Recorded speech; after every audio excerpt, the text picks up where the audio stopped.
नमस्कार दोस्तों, good evening. आज हम लोग पढ़ेंगे सिविक्स का सेकंड चैप्टर क्लास 10 और बिहार बोर्ड के लिए बहुत ही इंपॉर्टेंट क्वेश्चन 40 क्वेश्चंस में लेकर के आया हूं और ये क्वेश्चन बहुत ही इंपॉर्टेंट है। अगर आपने इसको पढ़ लिया तो यहाँ से एक भी क्वेश्चन इससे बाहर नहीं आने वाला है। ओके, तो चलिए स्टार्ट करते हैं, लेट नहीं करते हैं। पहला क्वेश्चन जो है वो क्वेश्चन हमारा है कि वेस्ट इंडीज़ चैप्टर है सत्ता में साझेदारी की कार्य प्रणाली। सत्ता में साझेदारी तो होती है, उसकी कार्य प्रणाली क्या है उसको समझना हम लोगों को। देखिए, लिख रहा है कि वेस्ट इंडीज में संघ की स्थापना कब की गई। वेस्ट इंडीज में संघ की स्थापना कब की गई, तो इसका उत्तर हो जाएगा 1958। 1958 जो है दोस्तों, थोड़ा सा खांसी हो गया हमको, इसलिए आप लोग इसको बुरा मत मानिएगा। ये स्थापित हुआ 3 जनवरी 1958 में, और यह जो कैरेबियन सी है उस क्षेत्र के जो द्वीपीय देश हैं जो कि कभी ब्रिटिश उपनिवेश थे, उनका एक राजनीतिक संघ था। और इसका मकसद ये था कि आपस में क्षेत्रीय सहयोग को बढ़ाना है और अंततः स्वशासन को हासिल करना था। मगर दुर्भाग्यवश ये संघ जो है आपका लंबा समय तक नहीं चला, और 4 साल के बाद मतलब कि 1962 में ये संघ क्या हो गया, टूट गया। तो इसका स्थापना हुआ इस संघ का 1958 और 62 में ये टूट गया। तो इसका उत्तर 1958 हो जाएगा कि वेस्ट इंडीज संघ की स्थापना 1958 में हुई। चलिए नेक्स्ट देखते हैं हम लोग। दूसरा क्वेश्चन है कि स्थानीय सुशासन को संविधान के किस अनुच्छेद में स्थान दिया गया है। ठीक है, तो सिंपल बात है कि हमारे संविधान के अनुच्छेद 40 जो नीति निर्देशक तत्व है उसके अंदर जो है कि अनुच्छेद 40 जो आता है उसके अंतर्गत स्थानीय सुशासन की बात की गई है, ग्राम पंचायत की बात की गई है। और आपको ये मालूम होना चाहिए कि ये गांधी जी के विचारों का ही परिणाम था कि इसको संविधान के अंदर शामिल किया गया, इसको जोड़ा गया था 22 नवंबर 1948 को। चलिए नेक्स्ट क्वेश्चन हम देखते हैं कि निम्न में से किसकी नियुक्ति राज्य सरकार करती है। राज्य सरकार किसकी नियुक्ति करती है, तो अब ये सवाल आपके सामने है। क्या महापौर कौन होता है, जो नगर निगम होता है उसमें जनता चुन के भेजती है अपना प्रतिनिधि, उसको महापौर कहते हैं या इसको इंग्लिश में मेयर कहते हैं। तो मेयर का क्या चुनाव सरकार करती है, नहीं करती, जनता करता है। मुखिया का चुनाव कौन करता है, मुखिया का चुनाव भी जनता ही करता है। तो जाहिर सी बात है कि इसका आंसर होगा ऑप्शन सी, नगर आयुक्त। क्या होगा आंसर इसका, नगर आयुक्त जो होता है इसकी नियुक्ति जो है वो सरकार करती है। ओके फ्रेंड्स, चलिए आगे बढ़ते हैं हम लोग। आगे बढ़ते हैं, कार्यपालक पदाधिकारी की नियुक्ति कहाँ की जाती है। कार्यपालक पदाधिकारी की नियुक्ति, एक मिनट थोड़ा सा, कार्यपालक पदाधिकारी की नियुक्ति कहाँ की जाती है। तो कार्यपालक पदाधिकारी कहाँ होते हैं, ये आपका होते हैं नगर परिषद के अंदर होते हैं, ग्राम पंचायत में नहीं होते हैं। ठीक है, नगर पंचायत में नहीं होते हैं, नगर निगम में नहीं होता, नगर परिषद में होते हैं, जिसको हम लोग कार्यपालक पदाधिकारी कहते हैं। तो ये सरकार की तरफ से ये भी नियुक्त किए जाते हैं। जिस तरह से नगर आयुक्त होते हैं, नगर आयुक्त नगर निगम के लिए होते हैं, और जो नगर निगम से छोटा जो नगर परिषद होता है संख्या के हिसाब से, जो छोटा नगर क्षेत्र होता है उसको नगर परिषद कहते हैं। और वहाँ पे सरकार का एक अधिकारी नियुक्त होता है जिसको हम लोग की कार्यपालक पदाधिकारी कहने का काम करते हैं। ओके, चलिए नेक्स्ट है कि समवर्ती सूची के विषयों पर कानून बनाने का अधिकार किसे प्राप्त है। तो समवर्ती सूची, अब समवर्ती सूची का मतलब आप जानते हैं, जैसे कि आपका जो संघीय सरकार है उसके अंदर 3 सूचियां होती है। एक होती है आपका मतलब कि केंद्रीय सूची या संघीय सूची, दूसरा होता है राज्य सूची, और तीसरा होता है समवर्ती सूची। तो जो आपका केंद्रीय सूची होता है उस पर कानून बनाने का अधिकार जो है आपका केंद्र सरकार का होता है। मान लीजिए अभी वर्तमान में जो केंद्रीय सूची में जो तमाम विषय है उस पर कानून बनाने का अधिकार किसको है, केंद्र सरकार को है। हाँ, जैसे जो अभी भाजपा की सरकार चल रही है मिस्टर मोदी वाली, वो इस पे केंद्र पे कानून बनाते हैं। राज्य पर जो राज्य सरकार के मुखिया हैं जैसे नीतीश कुमार जी, वो उस पर आपका कानून बना सकते हैं, वो सरकार बना सकती है। और जो समवर्ती सूची होती है वो ऐसी होती है जिसमें कि दोनों लोग कानून बना सकते हैं। समवर्ती सूची में राज्य भी बना सकता है कानून और संघ भी बना सकता है, राज्य भी बना सकता है और संघ भी बना सकता है। इसका उत्तर जो है आपका सी हो जाएगा, इसका उत्तर सी हो जाएगा। ओके, चलिए नेक्स्ट थोड़ा सा डिटेल से बता देते हैं ताकि आप समझ जाइएगा इस चीज़ को। ग्राम कचहरी का प्रधान कौन होता है? ग्राम कचहरी, अब ग्राम कचहरी पंचायत स्तर पर जो ग्राम कचहरी होती है इसका प्रधान होता है सरपंच। ओके, सरपंच होता है जो कि न्यायिक व्यवस्था देखता है ग्राम कचहरी के माध्यम से। चलिए आगे देखते हैं हम लोग।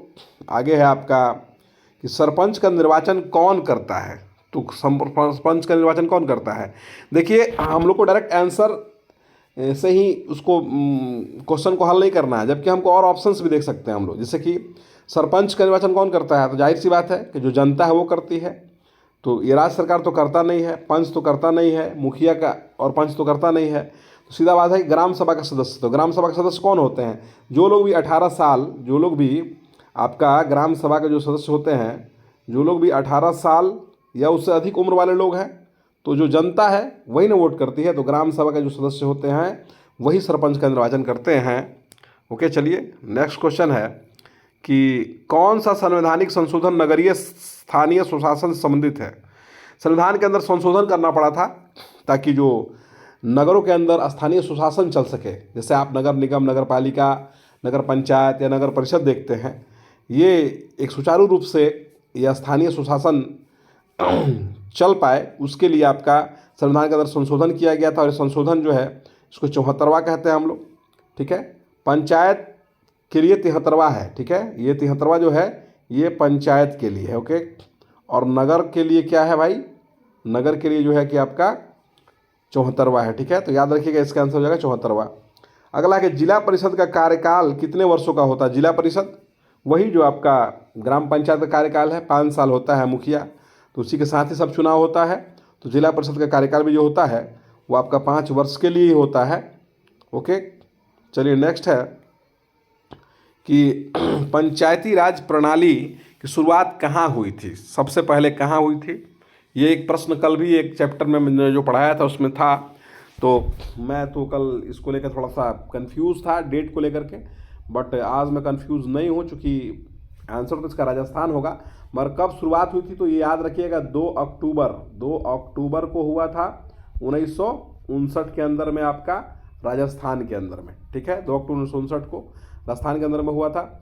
और इसके बाद जो दूसरा हुआ था वो आंध्र प्रदेश में हुआ था। दूसरा जो हुआ था वो मतलब राजस्थान के बाद जहाँ दूसरा कहीं पंचायती राज प्रणाली की शुरुआत हुई तो वो आंध्र प्रदेश में हुआ था, आंध्र प्रदेश में हुआ था।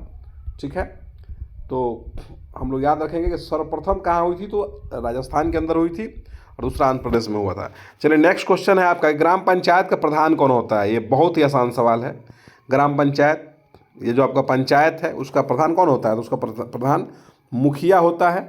ठीक है, और राज्यपाल की नियुक्ति कौन करता है? तो राज्यपाल की नियुक्ति सीधी सी बात है कि राष्ट्रपति करते हैं। प्रधानमंत्री, मुख्यमंत्री और उपराष्ट्रपति नहीं करते हैं, उनकी नियुक्ति राष्ट्रपति करते हैं। चलिए नेक्स्ट, और अगला है आपका कि निम्न में से कौन नगर निगम का प्रमुख है? नगर निगम का प्रमुख कौन है? तो गृह मंत्री थोड़े ही होंगे भाई, राज्यपाल थोड़ी होंगे, सरपंच थोड़ी होंगे, सबका अपना अपना क्षेत्राधिकार है। तो यहाँ सीधा बात है महापौर, जिसको हम लोग अंग्रेजी में मेयर भी कहते हैं, निगमपति भी कहते हैं इसको। ठीक है, तो महापौर हो जाएगा नगर निगम का प्रमुख। जैसे मान लीजिए आप आरा के हैं आप या पटना के हैं, तो वहाँ भाई जो नगर निगम है उसका जो हेड होता है, जिसको जनता चुन के भेजती है, वो महापौर कहलाता है या मेयर कहलाता है। ओके, चलिए अगला है कि निम्न में से कौन सा विषय समर्थित सूची में शामिल है? अब देखिए समर्थित सूची क्या था? जिस पर केंद्र सरकार या राज्य सरकार दोनों कानून बना सकती है। ठीक है, इसमें शामिल क्या है? तो बैंकिंग, व्यापार, पुलिस, ये शामिल नहीं है, बल्कि इसमें है शिक्षा। शिक्षा ऐसा क्षेत्र है जिस पर केंद्र भी कानून बना सकती है और राज्य भी कानून बना सकती है। ठीक है, चलिए नेक्स्ट है आपका क्वेश्चन नंबर 15, संविधान का अनुच्छेद 40 किससे संबंधित है? तो 40 को हम लोगों ने पढ़ा है कि भाई ग्राम पंचायत से संबंधित है। तो ग्राम पंचायत क्या है? स्थानीय सुशासन है। जो लोकल बॉडी है उसका शासन खुद करना है, सेल्फ रूल करना है, तो स्थानीय सुशासन आ जाएगा ग्राम पंचायत। ठीक है, चलिए नेक्स्ट क्वेश्चन है आपका 16 नंबर, निम्नलिखित में से कौन संघों के एक साथ आने का उदाहरण नहीं है? अब ये थोड़ा समझने वाला विषय है कि भाई संघों के साथ आने वाला उदाहरण, चूंकि आप जान रहे हैं जो संघीय सरकार होती है उसमें 2 प्रकार का स्वरूप होता है। एक स्वरूप ऐसा होता है या एक राज्यों का संघ ऐसा होता है कि अलग अलग राज्यों का संघ इस मॉडल में स्वतंत्र राज्य एक साथ मिलकर एक बड़े इकाई बनाते हैं। हाँ, जिसमें राज्यों को अधिक स्वायत्ता मिलती है। जैसे अमेरिका हो गया, अलग अलग राज्य मिलकर के उन्होंने अमेरिका बना दिया, यूएसए बना दिया। उसका नाम से ही आपको लग रहा है कि यूनाइटेड स्टेट ऑफ अमेरिका, मतलब संयुक्त राज्य अमेरिका, मतलब राज्यों ने मिलकर के एक संघ बना दिया और वो अमेरिका हो गया। इसका उदाहरण आप देखिएगा तो ऑस्ट्रेलिया भी हो जाएगा। इसका उदाहरण आप देखिएगा तो आपका ये तमाम आ जाएंगे, स्विट्जरलैंड भी आ जाएंगे। ये तीनों ऑप्शंस यहाँ दिया हुई है। ये सब क्या है, ये सब गेट टुगेदर, ये मिल करके इन्होंने एक संघ को बनाया है। मगर भारत क्या है, भारत ने मिल करके नहीं बनाया है, बल्कि भारत जो है उन राज्यों की इकाई के मेल से बना है जो पहले से ही विद्यमान थे। ठीक है, भारत में पहले से राज्य विद्यमान थे, उस सबको मिला करके भारत है। और उसमें क्या था कि वो सब जो राज्य थे, वो अलग अलग राज्य थे, वो मिलकर के उन्होंने एक यूएसए बनाने का काम किया, ऑस्ट्रेलिया बनाने का काम किया, स्विट्जरलैंड बनाने का काम किया। ओके, तो निम्नलिखित में से कौन संघों के एक साथ आने का उदाहरण नहीं है? तो ये उदाहरण, इसका आंसर होगा भारत। इसका आंसर होगा भारत। ओके, चलिए नेक्स्ट हम देखते हैं 17 नंबर क्वेश्चन। लोकतंत्र जनता का, जनता द्वारा तथा जनता के लिए शासन व्यवस्था है, ये किसने कहा था? ये बहुत ही इम्पोर्टेंट और बहुत ही फेमस कोट है, कथन है। और ये कथन कहा था अमेरिका के राष्ट्रपति अब्राहम लिंकन। ओके, अमेरिका के राष्ट्रपति थे अब्राहम लिंकन, उन्होंने कहा था। चलिए नेक्स्ट पे आते हैं हम लोग 18 नंबर पे। ग्राम कचहरी के मुकदमे सुलझाए जाते हैं। ठीक है, ग्राम कचहरी जो होता है, जिसका प्रधान कौन होता है? सरपंच होता है। वो किस तरह के मामलों को सुलझाता है? तो ये दो तरह के मामलों को सुलझाता है, दोनों तरह के मामलों को सुलझाता है, दीवानी मामले और फौजदारी मामले। दीवानी और फौजदारी का मतलब क्या हो गया? दीवानी मामला हो गया जिसकी रुपया पैसा संबंधित है, और फौजदारी मान लीजिए मारपीट झगड़ा संबंधित है। ठीक है, तो ये दोनों मामलों को देखने का काम ग्राम कचहरी के अंदर जो सरपंच होता है वो करता है। ठीक है, सरपंच और पंच मिलकर के इसको निपटारा करते हैं मुकदमों को। ठीक है, चलिए ओके। नेक्स्ट है कि भारत में पहला नगर निगम कहाँ बना? तो ये इसका आंसर होगा मद्रास चेन्नई। इसका आंसर होगा मद्रास चेन्नई। और ये डेट जो है कि आपका 1687-88 में बना था। 1687 या 1688 इसी में बना था। ठीक है, कहीं कहीं 87, कहीं कहीं 88 मिलता है। मैं पहले 87 पढ़ा था, फिर एक जगह मैंने देखा तो 88 दिखा हमको। तो इसी डेट में जो है कि आपका मद्रास में, चेन्नई जिसको हम लोग बोलते हैं, इसको पहले मद्रास बोलते थे, और जो कि भारत में पहला नगर निगम बना। ये तमिलनाडु का राजधानी है। ओके, चलिए नेक्स्ट है आपका इसका आंसर मद्रास हो गया। चलिए नेक्स्ट हो गया आपका ग्राम पंचायत का कार्यकाल कितने वर्षों का होता है? तो ग्राम पंचायत, वही आप सोचिए कि आपके गांव के अंदर, आपके पंचायत के अंदर मुखिया का चुनाव कितने साल में होता है, वही ये ग्राम पंचायत है। ग्राम पंचायत कुछ दूसरा नहीं है। तो मुखिया का चुनाव कब होता है? आप जान रहे हैं, 5 वर्षों में एक बार होता है। ठीक है, चलिए अगला प्रश्न है कि झारखंड राज्य का गठन कब हुआ? ये झारखंड राज्य गठन कब हुआ? झारखंड जो था पहले अविभाजित बिहार का हिस्सा था, इसका गठन कब हुआ है? तो इसका गठन हम लोग देखते हैं कि भाई 15 नवंबर 2000 को हुआ है। ठीक है, चूँकि 3 राज्य एक साथ बटे थे। ठीक है, तो आपका जो है कि 1 नवंबर 9 नवंबर 2000 लिखा हुआ है, मगर 15 नवंबर 2000 इसका आंसर होगा। और अगला है कि संघ सरकार का उदाहरण है। संघ सरकार का उदाहरण है जो कि आपका जो मिल करके बना है, मैंने जो बताया आपको, संघीय सरकार। ठीक है, तो ये आपका अमेरिका हो जाएगा। ठीक है, संघ सरकार का उदाहरण है।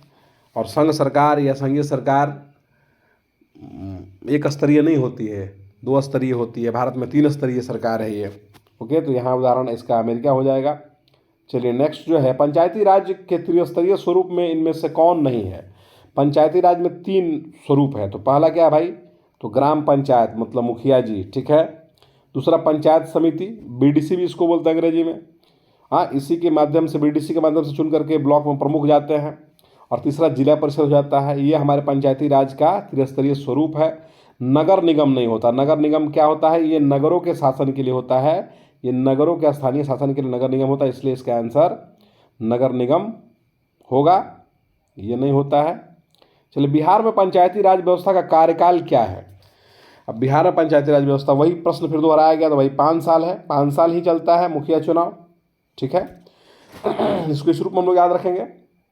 नेक्स्ट आपका आ रहा है कि संघ राज्य की विशेषता नहीं है। 25 नंबर क्वेश्चन जो है, संघ राज की विशेषता नहीं है, मतलब संघीय राज की विशेषता नहीं है। संघीय राज की विशेषता मैंने बताया आपको कि वहाँ पे माने स्तर वाली सरकार होती है, जैसे कि केंद्र की सरकार होगी, राज्य की सरकार होगी, स्थानीय स्तर पर सरकार होगी। मगर जो संघ राज की विशेषता है कि ये तो क्या है भाई, तो ये लिखित संविधान होगा, होगा ही होगा। शक्तियों का विभाजन होगा, वही विभाजन है आपका, मान लीजिए केंद्र के पास कुछ शक्तियाँ हैं, राज्य के पास कुछ शक्तियाँ हैं, हाँ है ना, और स्थानीय लेवल पर शक्तियाँ हैं। मगर इसकी विशेषता सर्वोच्च न्यायालय भी वहाँ पे होगा, ठीक है। मगर विशेषता क्या नहीं है, एकहरी शासन व्यवस्था, ये विशेषता नहीं है। इसका आंसर हो जाएगा आपका एकहरी शासन व्यवस्था। वहाँ पे ये एक लेवल की सरकार बता रहा है कि बस केंद्र की सरकार होगी, कोई राज्य वाज का वैल्यू नहीं रहेगा, तो ऐसा तो है नहीं। संघ मतलब है कि राज्य और केंद्र मिलकर के जो काम कर रहे हैं, संघ हो गया। चलिए अगला क्वेश्चन हम देखते हैं कि पंचायती राज अधिनियम भारतीय संविधान के किस अनुच्छेद में सम्मिलित है। भारत में अनुच्छेद होते हैं, संविधान के अंदर अनुच्छेद हैं। शुरुआत में 395 अनुच्छेद हुआ करते थे जब संविधान लागू हुआ था, तो उसके अनुच्छेद नंबर 242 जो है, इसमें आपका पंचायती राज अधिनियम की व्यवस्था की गई है, ठीक है। चलिए इसमें बात किया गया है इसका। और अगला है समवर्ती सूची में रखा जाता है। अब देखिए फिर सवाल वही आया कि समवर्ती सूची में किसको रखा जाता है, तो मैंने बताया कि समवर्ती सूची में दोनों लोगों को कानून बनाने का अधिकार है, राज्य को और केंद्र को, दोनों को, ठीक है। तो ये केंद्र और राज्य दोनों हो जाएगा इसका। चलिए दोस्तों अगला 28 नंबर देखते हैं कि निम्नलिखित में से किस राज्य का नाम बदल दिया गया है। अब किस राज्य का नाम पहले क्या था और बदल दिया गया है, तो यहाँ पे जो ऑप्शन है उसके हिसाब से इसका आंसर हो जाएगा उड़ीसा। उड़ीसा का पहले नाम था उत्कल। उत्कल, आप जब राष्ट्रगान करते होंगे, जन गण मन अधिनायक जय है भारत भाग्य विधाता, हाँ, पंजाब सिंध गुजरात मराठा द्राविड़ उत्कल बंगा। उत्कल बंग जो होता है ना, तो उत्कल जो है, यही उत्कल उड़ीसा का पुराना नाम उत्कल था, ठीक है। तो उत्कल याद रखिएगा आप लोग, ओके, उड़ीसा। चलिए अगला है सोवियत संघ का विघटन कब हुआ। इसका तो आंसर आपका दिखा रहा है 1989। चलिए दोस्तों अगला है आपका कि किस संवैधानिक संशोधन से स्थानीय शासन को संवैधानिक दर्जा दिया गया है। किस संवैधानिक संशोधन द्वारा स्थानीय सुशासन को, मैंने बताया स्थानीय शासन मतलब लोकल जो हम लोग शासन चल रहा है, वो चाहे पंचायत का हो या नगर पंचायत का, नगर निगम का हो। ये हमारे संविधान के अंदर 2 संशोधन किया गया था, 73वां और 74वां। 73वां में पंचायत था, 73 जो है इसमें पंचायत है, ठीक है। और आपका 74 जो है इसमें नगर का शासन है, ओके। तो इसको हम लोग देख लिए हैं, ओके। चलिए जो आपका नेक्स्ट है वो नेक्स्ट हमारा है कि हाँ, चलिए नेक्स्ट है भारत में सर्वोच्च न्यायालय के मुख्य न्यायाधीशों की नियुक्ति कौन करता है। तो भैया सिंपल सी बात है कि इसकी नियुक्ति राष्ट्रपति करते हैं। कौन करते हैं? राष्ट्रपति करते हैं। चलिए नेक्स्ट है कि संघीय व्यवस्था में सरकार कितने स्तरों की होती है। तो संघीय व्यवस्था में सरकार जो है आपका वो त्रिस्तरीय होती है, ठीक है। जैसे कि हमारे भारत में है, केंद्र सरकार है, राज्य सरकार है और जिला स्तर पर जो सरकार है, नगर पंचायत है और आपका जिला परिषद है और साथ साथ नगर परिषद, नगर पंचायत और नगर निगम है, ओके। न्याय मित्र निम्नलिखित में से किस संस्था का सेवक है। न्याय मित्र एक बहुत ही जानकारी भरा चीज़ है ये। न्याय मित्र कौन है, तो भाई ग्राम कचहरी के ये होते हैं, ये ग्राम कचहरी के लिए न्याय मित्र होते हैं। और ये क्या करते हैं कि आपका सरपंच और पंच मिलकर जो मुकदमा का निपटारा करते हैं, इसमें ये कचहरी सचिव और न्याय मित्र मिलकर मदद करते हैं, ठीक है। न्याय मित्र मदद करते हैं, ये ग्राम कचहरी से रिलेटेड है। नेक्स्ट है कि भारत को किसका संघ कहा गया है। तो राज्यों का संघ कहा गया है, राज्यों का संघ है भाई, हाँ है ना। चलिए अगला है कि भारत में देशी राज्यों की संख्या कितनी थी। देशी राज्य, इसकी संख्या कहीं कहीं आपका 562 भी मिलता है हम लोग को, 562। हालांकि यहाँ 565 दिया है, तो ये नियर अबाउट में ऑप्शन है, इसलिए हम लोग यहाँ 562 पे जाएंगे। 562 पर हम लोग जाएंगे कि 562। अब ये देशी राज्य हैं क्या भाई। तो देशी राज्य जो है वो अंग्रेज़ों के शासनकाल में जो राजा थे, जो नवाब थे, उनका जो रियासत था, उनका जो रजवाड़ा था, उसी को देशी राज्य के रूप में हम लोग जानते हैं। क्योंकि जो देशी राज्य थे उनका शासन डायरेक्ट ब्रिटिश नहीं करते थे, बल्कि देशी शासक ही करते थे। और उस समय जब देश आज़ाद हुआ उस समय 565 जो है देसी राज्य थे, और उनको अंग्रेज़ों ने ऑप्शन दिया कि भाई आप चाहे तो भारत में चले जाइए, या पाकिस्तान में रहिए, चले जाइए, या भारत में रहिए, या आप आज़ाद हो जाइए।